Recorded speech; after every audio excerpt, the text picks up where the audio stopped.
minimal diam untuk para muhibbin. Ini urusannya kita dengan Pak Alawi Yahudi celeng. Selalu semangat untuk melawan Pak Alawi Yahudi celeng ini. Kurang ajar ini karena sudah setahun ini kita gembor terus, dan sekitar 6 bulan ini kita sudah melakukan perlawanan dengan ketegasan, dengan bahasa-bahasa yang lugas, karena memang dari golongan mereka belum ada pengakuan bahwasanya mereka adalah mengaku cucu Nabi tapi palsu. Jadi termasuk yang disampaikan tadi Abu Yamafran Al-Bandani, saya coba mengurai sedikit. Saya sangat tertarik dengan statementnya beliau tadi, yang mana kiai-kiai thariqah seluruh Indonesia, mulai Sabang sampai Merauke, thariqah yang dibawa oleh ulama Nusantara harus bersatu. Setelah bersatu, di situ akan melakukan analisa, juga melakukan penelitian, karena sanad thariqah ini banyak yang dibelokkan. Kemarin sudah kita bongkar, termasuk thariqah Qadiriyah wa Naqsabandiyah, karena kita pegang kitabnya ya, yang mana di dalam kitab Fathul Arifin karangan Syekh Ahmad Khatib Sambas yang ditulis oleh muridnya yakni Syekh Ismail bin Abdurrahim Bali, yang kemarin sudah pernah ziarah di sana di Bali kemarin, dan itu salah satu rekor dunia, karena Abu Yamafran Al-Bandani yang selama ini tidak pernah ada yang mengetahui di mana makam Syekh Ismail bin Abdurrahim Bali selaku katib atau sekretaris pribadinya Syekh Ahmad Khatib Sambas. Tidak ada yang mengetahui, dan bahkan kemarin waktu di Bali saya melakukan penelusuran dan penelitian di masyarakat sana. Jadi di Bali taunya itu ya hanya Syekh Maulana Ismail, tapi tidak tahu masanya kapan atau siapa beliau. Dan disinilah Abu Yamafran Al-Bandani memecahkan rekor dunia, tidak hanya Indonesia, karena pengikut thariqah Qadiriyah wa Naqsabandiyah ini jumlahnya jutaan. Dan bahkan dengan adanya tadi dawuh beliau, yang mana kiai-kiai thariqah di Indonesia ini tidak hanya Qadiriyah wa Naqsabandiyah, ada Sadiliyah, termasuk tadi yang saya bahas yang dibawa oleh Mbah Hadi Kiri Kusumo Meranggen Demak, thariqah Naqsabandiyah Khalidiyah yang diteruskan sampai Mbah Mansur Popongan Klaten, dilanjutkan lagi muridnya, salah satunya adalah Mbah siapa itu yang Kudus, Mbak Arwani. Ini yang masyhur dengan Pondok Quran. Nah, disinilah pentingnya orang-orang thariqah itu harus bersatu, jangan sampai berkelompok. Itu dawuhnya Abu Yamafran Al-Bandani yang sering disampaikan kepada kita semua. Maka dengan kondisi Indonesia saat ini, apalagi kemarin beliau dawuhnya, kuncinya ya satu, ulama Nusantara harus berani di depan, yang betul-betul lillahi ta'ala untuk menyelamatkan bangsa Indonesia. Ini sangat penting sekali, karena thariqah ini ibaratnya ruhnya NU. Kiai-kiai thariqah lah yang berjuang di Indonesia. Tadi sudah dibahas Ustadz Mujib, termasuk fatwanya Utsman bin Yahya waktu menyurati Senok Hogron saat itu, bahwasanya Utsman bin Yahya ini melemahkan perjuangan daripada ulama-ulama thariqah atau kiai-kiai thariqah, dan mengatakan bahwasanya kiai-kiai thariqah di Indonesia ini, di Nusantara ini salah. Bayangkan, katanya sesat, katanya pemberontak, dan disuruh menyebarkan seluruh surat-surat dari Utsman bin Yahya menyampaikan bahwasanya ini ide daripada Utsman bin Yahya di setiap negara yang dijajah oleh kolonial Belanda pada saat itu. Betapa kejamnya, gara-gara fatwanya fitnah. Ini bukan fatwa yang baik ya, tapi fatwa fitnah dari beliau. Para kiai-kiai yang berjuang pada saat itu bersama santri dan petani banyak yang menjadi korban, yang digantung, yang dibunuh menjadi budak sebagai kerja rodi. Bayangkan betapa pahitnya, betapa pedihnya pada saat itu. Nah, sekarang penerusnya penjajah Habib Yahudi celeng ini masih bercokol di Indonesia dan dengan seenaknya karena merasa sudah menguasai seluruh Indonesia mulai dari lapisan bawah, tengah sampai atas, dan mereka sudah memetakan termasuk pondok-pondok pesantren. Kemarin siasat licik mereka sudah diure dari Habibie Muhammad Al-Bantani, mendekati pondok-pondok pesantren, mendekati keturunan ulama-ulama Nusantara terdahulu, mendekati keturunan daripada para pahlawan dengan bahasa yang santun, tetapi dia menusuk. Itulah ilmu saju sesuai dawuhnya beliau. Dan kemarin saya bahas kalau dalam kajian psikologi namanya love bombing. Jadi bahasanya halus tapi tujuannya untuk menyiderai korbannya. Ini sangat bahaya sekali. Makanya kenapa kiai-kiai pada diam semua, karena masih ada sungkan. Kita harus belajar sejarah ulama Nusantara dulu, tidak ada yang namanya santun kepada para penjajah, semua tegas, termasuk mulai Ki Abbas Buntet. Kemarin saya bahas sejarahnya Ki As'ad Samsul Arifin sampai gebrak meja di depannya Jepang, meja sampai pecah hancur. Bayangkan di situ dengan tegas Ki As'ad Samsul Arifin menyampaikan, ini adalah bumi kami, tanah air kami, kalian pergi dari sini. Nah, saat itu penjajah Jepang itu sampai ketakutan dan pergi, karena memang begitu disegadinya ulama-ulama Nusantara tempo dulu. Kenapa sampai disegani dan ditakuti? Satu, keberaniannya, yang kedua karena ahli tirakat semua. Saya ingin bertanya, saat ini yang hobi tirakat riyadhus siapa? Sudah jarang sekali.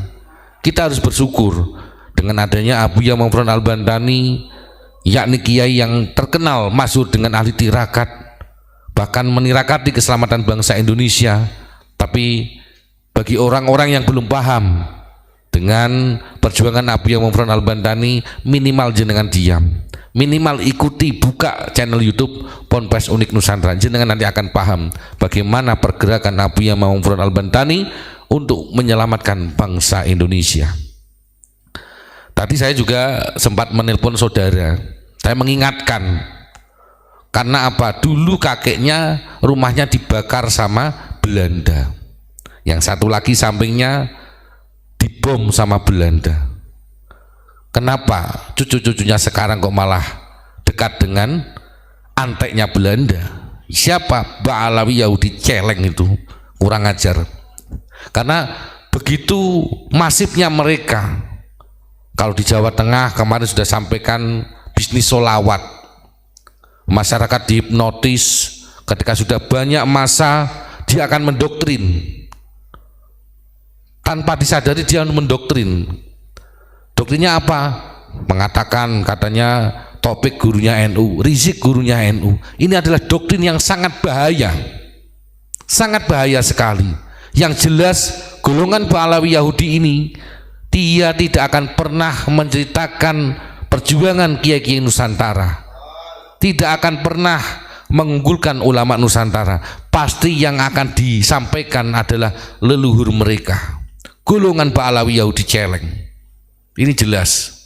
Makanya pada saat ini kita harus lebih bangga dengan leluhur kita, dengan kiai-kiai kita, dengan para alim ulama Nusantara yang sudah jelas perjuangannya. Kenapa kita menceritakan leluhurnya mereka yang tidak jelas mana makamnya, mana sanadnya, mana silsilahnya?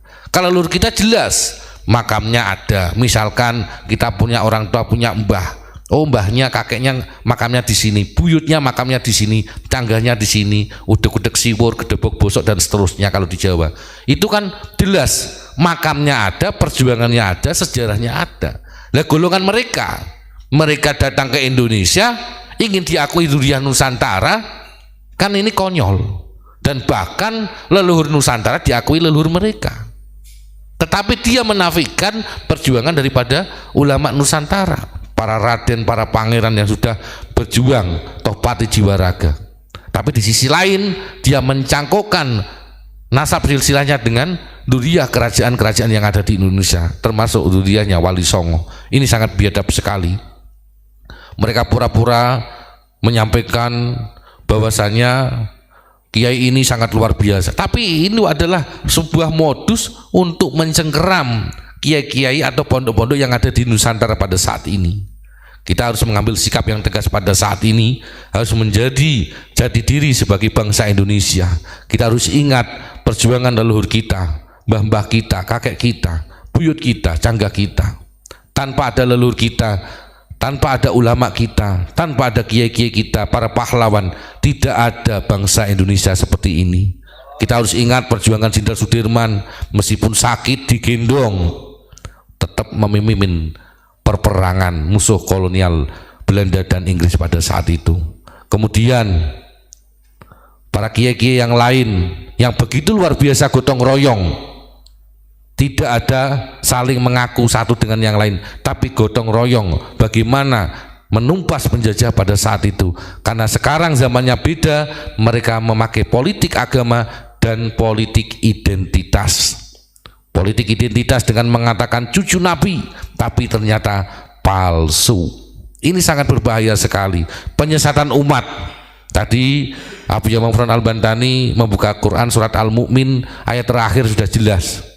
Mereka meskipun nanti pamer ana dzurriyyah Rasul, tapi ketika melihat nanti siksa yang Allah tunjukkan kepada mereka, imannya sia-sia. Kenapa? Mereka sudah menghina Allah dan Rasulnya, menghina para wali-wali Allah, termasuk Syekh Abdul Qadir Jilani. Bayangkan, ya kan? Syekh Abdul Qadir Jilani ini jelas sanad ilmu, sanad guru, sanad thariqah sampai kepada Syekh Abdul Qadir Jilani. Dan bahkan yang paling rame mengadakan manakib Syekh Abdul Qadir Jilani seluruh dunia hanya satu-satunya di Indonesia, negara lain tidak ada. Meskipun di Baghdad tidak ada serame yang ada di Indonesia, apalagi di Yaman jelas tidak ada sama sekali. Ini menunjukkan bahwasanya Indonesia, Nusantara ini begitu memuliakan para kiai-kiai dan bahkan sampai wali-walinya Allah Subhanahu wa taala. Tapi gara-gara kitab yang sudah dirubah oleh golongan mereka, golongan Wahabi, ini awal yang sudah disampaikan Abu Yamam Furqan Al-Bantani. Dari awalnya kitab yang sudah dirubah, akhirnya apa? Mendoktrin santri-santri, mendoktrin anak bangsa, yang akhirnya yang ditunjukkan sekarang bukan kitab yang asli, tetapi kitab yang sudah dirubah oleh Wahabi. Kita harus paham ciri-ciri Wahabi bagaimana. Wahabi masuk agama apapun pasti akan merusak. Dia masuk NU akan merusak NU, dia masuk thariqah akan merusak thariqah, dia masuk pondok pesantren akan mengacak-ngacak dan merusak pondok pesantren, dia masuk ke pemerintah akan merusak pemerintah. Ini bahayanya paham Wahabi. Nah, ciri-cirinya bagaimana? Salah satunya adalah menghalalkan harta sampai bahkan darahnya. Loh, kok bisa? Nah, buktinya kan sudah banyak di masyarakat beredar. Menghalalkan yang bukan haknya, makam-makam keramat yang betul itu adalah terah Nusantara diakui mereka. Itu adalah ciri-ciri paham Wahabi. Menghalalkan darahnya yang tidak sesuai dengan akidahnya mereka akan dipersekusi, akan diintimidasi. Contohnya mana? Kemarin ada bukti, salah satunya ada di Kalimantan, termasuk di Lampung yang kemarin di Tulang Bawang, dan masih banyak yang belum diungkap karena masyarakat Indonesia sakingannya belum membongkar semuanya. Tapi pada saat ini sudah waktu yang tepat untuk membongkar semua yang sudah disiapkan mereka. Apalagi Abu Yamam Furqan Al-Bantani sudah menyampaikan dengan kalimat mereka sudah merakit sesuatu, berarti golongan Ba'alawi Yahudi ini sudah betul-betul ingin makar kepada negara kesatuan Republik Indonesia. Kita harus waspada dan hati-hati. Golongan mereka sudah menyiapkan segala sesuatu, termasuk bom di luar Jawa, termasuk orang-orang yang akan dibawa ke Jawa untuk menghancurkan bangsa Indonesia. Apalagi kemarin dahulunya Abu Yamam Furqan Al-Bantani menyampaikan Indonesia akan dipecah belah, nanti akan dibagi setiap pulau. Ini sangat ironis sekali. Kalau sekarang kita tidak lawan dan menyiapkan untuk memberantas golongan mereka, keamanan dan keselamatan bangsa Indonesia ini yang harus kita pikirkan. Nasib anak cucu kita nanti yang harus kita pikirkan. Jangan enak-enak sekarang. Jangan berpikir wah ini aman-aman saja. Dulu pernah kejadian sebelum waktu corona, Abu Yamam Furqan Al-Bantani sudah menyampaikan nanti akan ada suatu musibah yang besar daripada tsunami. Karena pada nggak percaya saat itu terlena, asik di zona nyaman masing-masing. Lah sekali jebol seluruh Indonesia bahkan dunia diam semua. Wabah penyakit corona pada saat itu Tidak ada yang berkoar-koar, ini loh aku cucu ini, tidak ada sama sekali.